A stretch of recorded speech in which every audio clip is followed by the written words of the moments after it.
కాజీరామారం అలాగే అంతయ్యగూడెం కొరువేనుగూడెం తిప్పర్తి మార్కెట్లో లారీలు కూడా లోడ్లు నింపి దాదాపు జిల్లా వ్యాప్తంగా నల్గొండ జిల్లా వ్యాప్తంగా ఐకేపీ సెంటర్ల ద్వారా ఐకేపీ సెంటర్లతో పాటు పిఎస్సిఎస్ కోఆపరేటివ్ బ్యాంక్ ద్వారా ముమ్మరంగా ధాన్య సేకరణ నల్గొండ జిల్లాలోనే తెలంగాణలో బాగా వేగంగా నడిచే జిల్లా. గతంలో కూడా పోయినసారి కూడా ధాన్యంలో నిజామాబాద్ తర్వాత ఎక్కువ ధాన్యం పండిన జిల్లా మన నల్గొండ జిల్లా.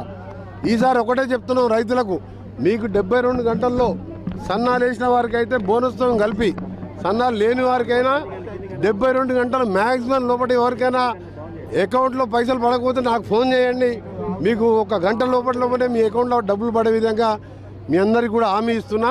ఏమాత్రం ఆలస్యం చేయకుండా మన జిల్లాకి చెందిన civil supply minister Uttam Kumar Reddy గారు, సీఎం గారు నిన్న క్యాబినెట్లో మాట్లాడుకున్నాం.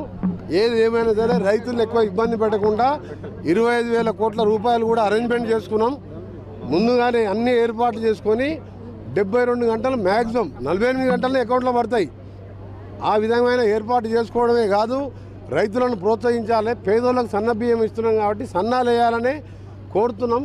కానీ మా ఏరియాలో ఇంకా తక్కువ వస్తున్నాం. మన దగ్గర నిజామాబాద్ లాంటి జిల్లాలో 70% సన్న ఓట్లు వేస్తున్నాం. అందుకనే ఇంకా కోరుతున్నాం, వచ్చే దానిలో సన్నాలు వేసుకొని లాభసాటిగా మారాలి.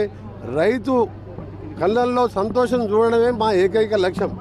పేదవాడు ఆనందంగా సంతోషం చూడడమే మా లక్ష్యం. అందుకని 5 లక్షల ఇందిరమ్మ ఇల్లు, సన్న బియ్యం, ధనికులు నాలాంటి వారు ఆఫీసర్లు తినే బియ్యంతో ఇలా ఆయన అన్నం తింటున్నంటే అది ప్రజాప్రభుత్వం, ఇందిరమ్మ రాజ్యం, కాంగ్రెస్ ప్రభుత్వం రాబట్టే ఇలా రేషన్ కార్డులు వచ్చినాయి. 7 లక్షల మంది రేషన్ కార్డు ఇస్తాం. ఆ పెద్ద మనిషి 10 ఏళ్ళలో ఒక ఇల్లు కట్టలే, ఒక రేషన్ కార్డు ఇవ్వలే. మేము ఇలా 4 లక్షల ఇల్లు మొదలైనవి, 7 లక్షల మందికి రేషన్ కార్డు ఇచ్చి సన్న బియ్యం ఇస్తున్నాం.